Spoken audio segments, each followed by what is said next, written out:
नागरिक शास्त्र की ऑनलाइन कक्षा में आपका स्वागत है। हम लोग पढ़ रहे हैं अध्याय 1 शीत युद्ध का दौर और आज यह है लेक्चर नंबर 6। कल की कक्षा में हम लोगों ने देखा था दो ध्रुवीयता को चुनौती कैसे गुटनिरपेक्ष आंदोलन ने दी थी। एशिया, अफ्रीका और लैटिन अमेरिका के नवस्वतंत्र देशों ने इन गुटों का विरोध किया और एक तीसरा विकल्प दिया था जिसे हम लोगों ने गुटनिरपेक्ष कहा था और एक सक्रिय विदेश नीति थी। इसके साथ ये देखा था कि ये तटस्थता और पृथकतावाद से बिल्कुल अलग है और ये भी देखा कि गुटनिरपेक्ष आंदोलन की शुरुआत कैसे हुई और इनमें कौन कौन से नेता शामिल थे और किन की भूमिकाएं महत्वपूर्ण रही थी। उसी के आगे आज की क्लास में हम लोग चलेंगे और आज हम लोग देखेंगे कि गुटनिरपेक्ष आंदोलन की प्रमुख विशेषताएं कौन सी हैं। गुटनिरपेक्ष आंदोलन की प्रमुख विशेषताओं के बारे में हम लोग सबसे पहले जानने की कोशिश करते हैं। इनमें से पहला है शीत युद्ध का विरोध करना। शीत युद्ध का विरोध गुटनिरपेक्ष आंदोलन की सबसे प्रमुख विशेषता थी और हम लोगों ने जाना भी था कि शीत युद्ध या दोनों गुटों के विरोध के लिए ही गुटनिरपेक्षता अस्तित्व में आई थी। ये चाहता था कि किसी भी तरह के गुट ना हो और अगर गुट नहीं होंगे तो शायद युद्ध का खतरा भी नहीं होगा। दूसरी महत्वपूर्ण थी, ये सैन्य गठबंधनों का विरोध करता था। सैन्य गठबंधन दो हम लोगों ने जाना थे, एक नाटो था और एक तरह से वार्सा पैक्ट, दो महत्वपूर्ण सैन्य गठबंधन थे। ठीक है, और इसी के साथ सीटो सेंटो जैसे छोटे छोटे अन्य कई गठबंधन बनाए गए थे शीत युद्ध के दौरान में। अमेरिका द्वारा भी बनाए गए, सोवियत संघ द्वारा बनाए गए। इस गुटनिरपेक्ष आंदोलन के नेता ये मानते थे कि ये सैन्य गठबंधनों का विरोध होना चाहिए, क्योंकि अगर ये सैन्य गठबंधन नहीं होंगे तो शक्तियाँ अपने आप कम होंगी गुटों की और फिर शीत युद्ध समाप्त हो जाएगा, युद्ध का खतरा धीरे धीरे समाप्त होगा। युद्ध का मतलब भी था कि युद्ध अगर कहीं भी होता है किसी भी देश के विकास के लिए सबसे अधिक घातक होता है और न स्वतंत्र देशों को किसकी ज़रूरत थी, अपने विकास की। और इसीलिए इन लोगों ने कहा कि सैन्य गठबंधन का विरोध करेंगे और जो भी देश गुटनिरपेक्ष आंदोलन में शामिल होगा वो किसी भी सैन्य गठबंधन में शामिल नहीं हो सकता है। तीसरी महत्वपूर्ण चीज थी शक्ति राजनीति से दूरी। शक्ति राजनीति का मतलब था कि शक्ति अर्जित करने के लिए अपना समय, अपना धन हमें बर्बाद नहीं करना है। गुटनिरपेक्ष आंदोलन के नेता मानते थे कि हमारी पहली आवश्यकता अपनी जनता को भोजन, पानी और मुख्य सुविधाएं उपलब्ध करानी है, न कि अधिक से अधिक शक्ति अर्जित करनी है। और शक्ति अर्जित करके क्या करेंगे, उसका उपयोग या तो अमेरिका करता था या तो सोवियत संघ करता था। इसलिए शक्ति राजनीति से दूरी करके अपने विकास को सुनिश्चित करना था।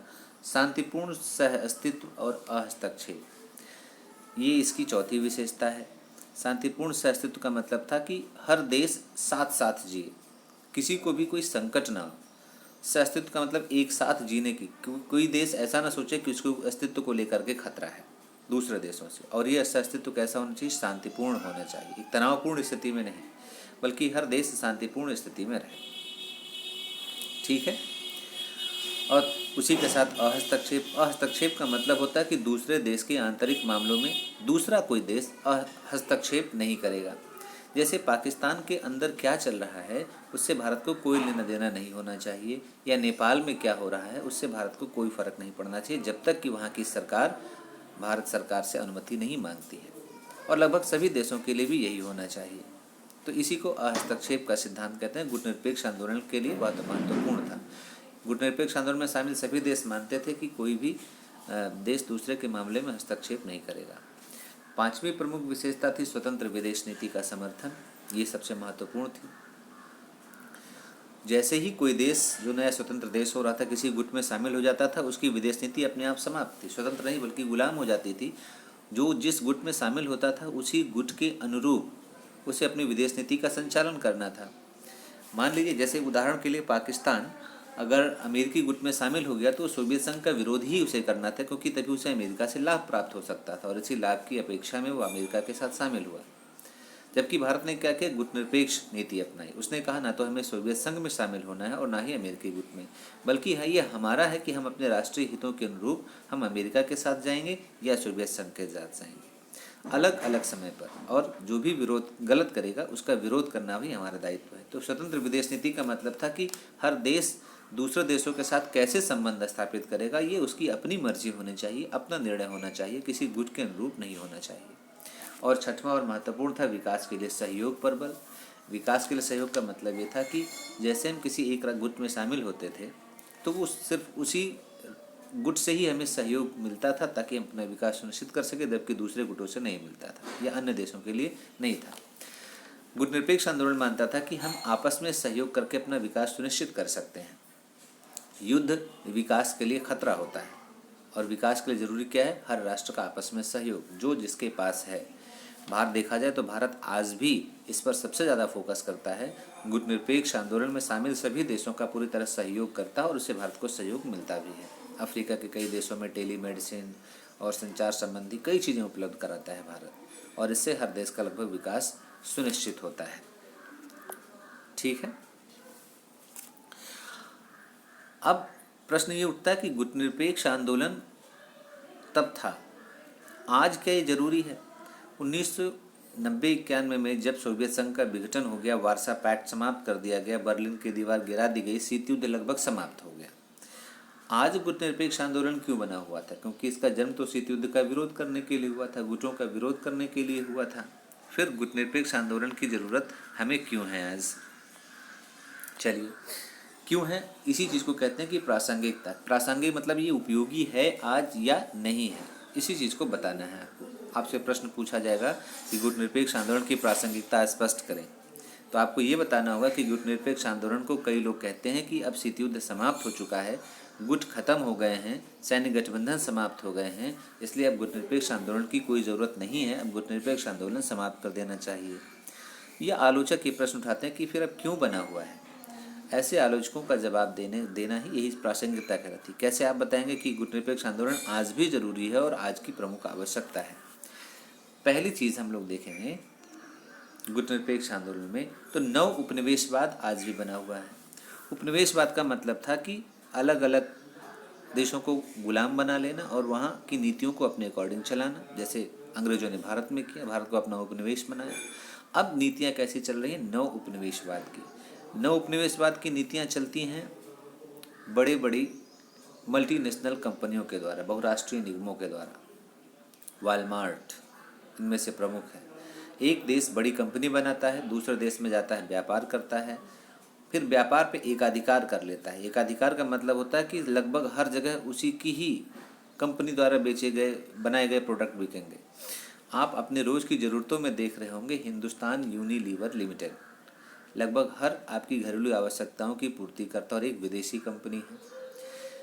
जब विदेशी कंपनी जितना अधिक व्यापार करती है उतना अधिक सरकार को टैक्स देती है और फिर चाहती है कि वो अपने अनुसार नीतियाँ बनवाए सरकार से, फिर सरकार को धीरे धीरे कंट्रोल करने लगती है और उस कंपनी के माध्यम से वो देश कंट्रोल करने लगता है।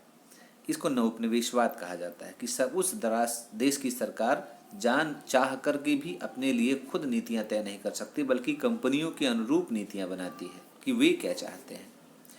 दूसरा रूप अमेरिका ने दिखाया कि दूसरे देश पर आक्रमण करके उसे जीत लिया जाए और फिर वहीं के लोगों को शासन सत्ता सौंप दी जाए।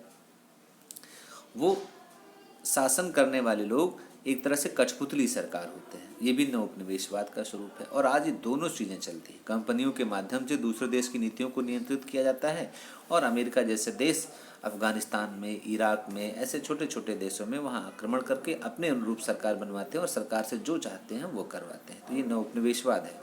गुटनिरपेक्ष आंदोलन इसी का विरोध करने के लिए आज भी जरूरी है, क्योंकि आज ये सबसे ज़्यादा बढ़ रहा है। दूसरा देखेंगे रूस का पुनरोदय। सोवियत संघ 1991 में ख़त्म हो गया, कई देश विभाजित हो गए, लेकिन उसका उत्तराधिकारी बना रूस। और उसी तरह से चीन एक महत्वपूर्ण राष्ट्र के रूप में उभर रहा है अमेरिका के सामने। उसका साम्यवादी प्रसार हो रहा है, जिससे अमेरिका और चीन के बीच युद्ध का खतरा बढ़ रहा है। अगर आजकल आप लोग पेपर पढ़ रहे होंगे तो कोरोना संकट में भी देखते होंगे अमेरिका और चीन के बीच एक टकराव है। अमेरिका बार बार कह रहा है कि चीन ने जानबूझ करके कोरोना वायरस लैब में पैदा किया है और उसे अमेरिका में भेज दिया है ताकि अमेरिकी लोग मर जाएं, उनकी अर्थव्यवस्था समाप्त हो जाए, जबकि चीन ये कहता है कि ऐसा नहीं है। तो दोनों के बीच में एक टकराव है। उसी तरह से वस्तुओं के व्यापार को भी लेकर के टकराव है। तो ऐसा लगता है कि शीत युद्ध फिर से शुरू हो जाए, शीत युद्ध का खतरा बना हुआ है। तो ऐसे खतरे को समाप्त करने के लिए भी गुटनिरपेक्ष आंदोलन जरूरी है। ठीक है। और अगर देखा जाए तो आज अगर ये मान ले कि सोवियत संघ खत्म हो गया है, कोई शीत युद्ध नहीं है, तो बचा कौन? सिर्फ एक गुट और एक महत्वपूर्ण राष्ट्र, और वह है अमेरिका।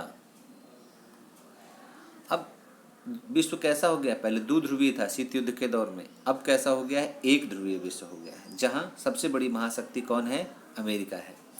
अब अमेरिका की दादागिरी चलेगी, चलती भी है। जो वो चाहता है दुनिया में वैसा ही राष्ट्रों को करना पड़ता है।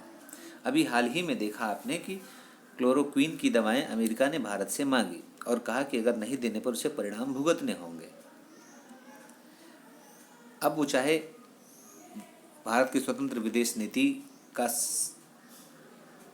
समझ लीजिए अथवा अमेरिका की धमकी, भारत को क्लोरोक्वीन दवाएं जो कोरोना से निपटने के लिए महत्वपूर्ण मानी जा रही हैं अमेरिका को देनी पड़ी। ऐसे लगभग अमेरिका अलग अलग देशों में करता है, कभी संयुक्त राष्ट्र संघ का सहारा लेकर के, कभी मनमाने तरीके से, वो जैसा चाहता है वैसा। पर ऐसा क्यों है? क्योंकि वो वही एकमात्र गुट बचा, उसका विरोध करने के लिए साम्यवादी रूस उतना मजबूत नहीं है। और ऐसी स्थिति में गुटनिरपेक्ष आंदोलन की आवश्यकता है। अगर एक नेता होगा तो मनमानी कर सकता है और मनमानेपन को रोकने के लिए गुटनिरपेक्ष आंदोलन सबसे जरूरी है। यही हम लोगों ने देखा कि एक ध्रुवीय विश्व में अमेरिका की गलत नीतियों की आलोचना करने के लिए या उसका विरोध करने के लिए भी गुटनिरपेक्ष आंदोलन जरूरी है। विकासशील देशों के हितों की सुरक्षा कई अंतर्राष्ट्रीय मंचों पर होता है कि विकासशील देश बोल नहीं पाते हैं, उनको उतना प्रतिनिधित्व प्राप्त नहीं होता है। लेकिन जब एक साथ गुटनिरपेक्ष आंदोलन के रूप में संगठित हैं ये लोग, वहाँ पर गुटनिरपेक्ष आंदोलन की आवाज़ सुनी जाती है। क्योंकि आज लोकतंत्र महत्वपूर्ण है, हर जगह संख्या महत्वपूर्ण होती है। पर्यावरण के मुद्दों को लेकर के, सब्सिडी के मुद्दों को लेकर के जो विकसित देश होते हैं वो विकासशील देशों के हितों की उपेक्षा करते हैं। क्योंकि ऐसा क्यों? क्योंकि विकासशील देशों के पास पूंजी की कमी है, तकनीकी की कमी है। पूंजी और तकनीकी की कमी के चलते वे अपने हितों की सुरक्षा नहीं कर पाते। ठीक है, आगे है शस्त्र दौड़ और परमाणु प्रसार आदि अभी भी जारी है। शस्त्र दौड़ और परमाणु प्रसार का मतलब है कि हथियार जो शीत युद्ध के दौरान हो रहा था, कि शीत युद्ध के दौरान हम लोगों ने देखा था कि हर देश नए नए हथियार बनाना चाहता था और बनाता भी था, ताकि वो दूसरे राष्ट्रों से युद्ध की स्थिति में अच्छी स्थिति में रहे। आज भी शस्त्र दौड़ है। आप देखते होंगे हमेशा मिसाइलों का परीक्षण होता है, नए नए हथियार बनाए जा रहे हैं। अभी चैंप नाम का एक हथियार बनाया अमेरिका ने जो काम करता है माइक्रोवेव्स पर। माइक्रोवेव का मतलब होता है सिर्फ तरंगों के आधार पर काम करता है, कि वो मिसाइल जहाँ गिरेगी इतनी तेज़ तरंग फैलेंगी कि सभी इलेक्ट्रॉनिक चीज़ें अपने आप समाप्त हो जाएंगी, जल जाएंगी। इतनी तेज़ बिजली पैदा करेगा या तरंगे पैदा करेगा माइक्रोवेव्स। तो इस तरह से नए नए हथियार आज भी चल रहे हैं। परमाणु बम का खतरा बना हुआ है लगभग हर देश, अब कई देशों में। उत्तर कोरिया को भी मिल चुका है। कुछ लोगों को मानना है कि ईरान ने भी परमाणु बम बना लिया है। इजराइल के पास भी है। भारत पाकिस्तान 2 परमाणु शक्ति संपन्न राष्ट्र हो ही गए हैं। तो परमाणु प्रसार का खतरा लगातार बढ़ता जा रहा है और कई देशों के पास परमाणु बम आ गए हैं। जबकि गुटनिरपेक्ष आंदोलन क्या था कि इसी सैन्य संगठनों का विरोध करता था, शक्ति राजनीति का विरोध करता कि शस्त्र नहीं होंगे तो युद्ध का खतरा नहीं होगा। और आज ये लगातार बढ़ता जा रहा है। इसलिए भी गुटनिरपेक्ष आंदोलन की ज़रूरत है। उसी तरह से अगर आप देखें तो आज विश्व के सामने कई तरह के नए संकट उत्पन्न हुए हैं। पर्यावरण से संबंधित संगठन जो प्रदूषण को लेकर के है, ग्लोबल वार्मिंग हो रही है, भूमंडलीय तापमान बहुत बढ़ रहा है, मौसम प्रभावित हो रहा है, गर्मी में बारिश। अभी हाल ही में आपने देखा होगा अप्रैल के महीने में इतनी ठंड लगने लगी थी आपको, जो कभी नहीं लगती थी। महामारियां फैल रही हैं, कोरोना उनमें से एक है। ये नए खतरे विद्यमान हैं जिनका मुकाबला कोई एक देश नहीं कर सकता, बल्कि उसके लिए संगठित होना पड़ेगा। और गुटनिरपेक्ष आंदोलन उसी संगठन की अभिव्यक्ति है। ठीक है, फिर है वैश्वीकरण की स्थिति में विकासशील देशों की आर्थिक सुरक्षा की। वैश्वीकरण क्या है? वैश्वीकरण एक विचारधारा है जो ये मान के चलता है कि किसी भी देश की जो अर्थव्यवस्थाएं हैं बंद नहीं होनी चाहिए। मतलब कि कोई भी कंपनी किसी भी देश में जाकर के कोई भी सामान बेच सकती है, सरकारों को अधिकार नहीं है कि उन पर टैक्स लगाएं। तो सामान बेचने को लेकर के, उसी तरह श्रम को लेकर के भी कि कोई कहीं भी किसी भी देश में जाकर के काम करे। तो और उसी तरह से पैसा भी कि पैसा कहीं से कहीं भेजा जाए, उस पर किसी भी तरह का रोक अथवा टैक्स नहीं होना चाहिए। वैश्वीकरण है। इस स्थिति में फ़ायदा किसको होता है? जो बड़ी कंपनियां हैं, बड़े देश हैं, मजबूत देश हैं, विकसित देश हैं, क्योंकि उनके पास तकनीकी भी है, पूंजी भी है। जैसे मान लीजिए अमेरिकी कंपनी है, वो उसके पास नई तकनीकी है, वो भारत में आकर के सामान बनाती है, नई तकनीकी से बनाती है, तो नई चीज़ें बनेंगी और कम लागत लगेगी, सस्ता बनेगा। जो भारतीय कंपनी है उनके पास तकनीकी नहीं है, वो पुरानी टेक्नोलॉजी से सामान बना रही है, तो उनका सामान महंगा पड़ेगा। अब और सस्ता और महंगा दोनों चीज़ें, एक ही चीज़ अगर बाजार में आएगी तो सस्ता वाला ज़्यादा बिकेगा। इसका परिणाम क्या होगा कि धीरे धीरे जो देसी कंपनियां होंगी वो समाप्त हो जाएंगी, क्योंकि उनका सामान बिकेगा नहीं, और विदेशी कंपनियां होंगी। विदेशी कंपनियां यहीं का सामान यूज करेंगी, यहीं के लोगों को बेचेंगी और उसका प्रॉफिट लेकर के अपने देश लौट जाएंगे। प्राकृतिक संसाधन किसके समाप्त हो गए? हमारे। मुनाफा कौन कमा के ले गया? विदेशी कंपनियां या दूसरे राष्ट्र को मिल गया। इस तरह विकासशील देशों को खतरा होता है। इसकी सुरक्षा के लिए भी जरूरी है कि हम एकजुट रहें। ऐसा मजबूरी है, वैश्वीकरण स्थिति में मजबूरी होती जा रही है कि अगर हम अपना मार्केट नहीं खोलेंगे तो दूसरा हमारे लिए मार्केट नहीं खोलेगा। और जब हम ये मार्केट खोलें तो एकजुट हो रहे हैं और कुछ ऐसी नीतियां बनाएं या ऐसी नीतियों का विरोध करें जो हमारे हितों के विरोध में हो। गुटनिरपेक्ष आंदोलन आज भी यही करता है। और उसी के साथ है विकासशील देशों के बीच आपसी सहयोग। कई बार ऐसा हुआ कि विकासशील देशों ने, अफ्रीका के राष्ट्र, एशिया के राष्ट्र, भारत, पाकिस्तान, बांग्लादेश, श्रीलंका, मोजाम्बिक, ऐसे बहुत से राष्ट्र जिन्हें विकासशील देश कहा जाता है, अल्प विकसित देशों की श्रेणी में थे, जिनका विकास बहुत ज़्यादा नहीं हुआ, अभी विकास की ज़रूरत है। ये देश विकसित देशों से मांग करते हैं कि हमें भी तकनीकी उपलब्ध कराइए, जो नई टेक्नोलॉजी है वो हमें भी दीजिए, लेकिन वे देश मुनाफा कमाने के चक्कर में नहीं देते हैं और इसी कारण वो शोषण का मूल कारण भी है। उनके पास तकनीकी और पूंजी हमारे पास नहीं है, हमारे पास प्राकृतिक संसाधन है। अब संसाधन है लेकिन तकनीकी नहीं चाहते, उनका उपयोग नहीं कर सकते। जैसे हमारे ज़मीन के नीचे तेल हो लेकिन तेल निकालने की मशीन ना हो तो सारा तेल बेकार है। तो ठीक उसी तरह से, जबकि तकनीकी उनके पास है। भारत ने कहा, या गुटनिरपेक्ष आंदोलन की जरूरत इसीलिए है कि जैसे ही देश आपस में एकजुट रहेंगे गुटनिरपेक्ष आंदोलन के रूप में, तो जो नई तकनीकी किसी देश के पास होगी वो दूसरे देशों को दे सकता है। विकसित देश तो नहीं देंगे, लेकिन कम से कम गुटनिरपेक्ष आंदोलन के देश आपस में तकनीकियों का लेन देन कर सकते हैं, संसाधनों का लेन देन कर सकते हैं और अपना विकास सुनिश्चित कर सकते हैं। इसलिए हमें गुटनिरपेक्ष आंदोलन की आवश्यकता है। ठीक है, ये रही इसकी प्रासंगिकता, आपको ध्यान में रखना है। आगे हम लोगों को देखना, और ये आप एक तस्वीर है जिसे आप देख लीजिए, आपको PDF कॉपी में भी अवेलेबल करवाया है। ये गुटनिरपेक्षता की जो है विशेषताएं हैं, एक सकारात्मक और नकारात्मक विशेषताओं के रूप में आपको इसमें दिखाया गया है। एक ये नकारात्मक विशेषताएं हैं और एक सकारात्मक विशेषताएं। पर ये आपसे ऐसा नहीं पूछा जाएगा, सीधे पूछा जाएगा गुटनिरपेक्ष आंदोलन क्या, इसकी विशेषताएं क्या, और आप इसमें से सारी चीज़ें बता सकते हैं। ठीक है, चलिए अब एक नई चीज़ हम लोगों को देखनी है, नई अंतर्राष्ट्रीय आर्थिक व्यवस्था।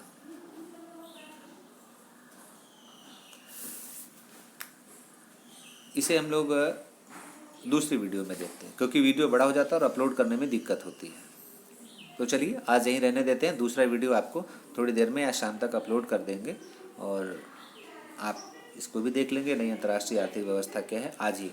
ठीक है, और दोनों चीज़ें समझने की कोशिश करेंगे। Thank you.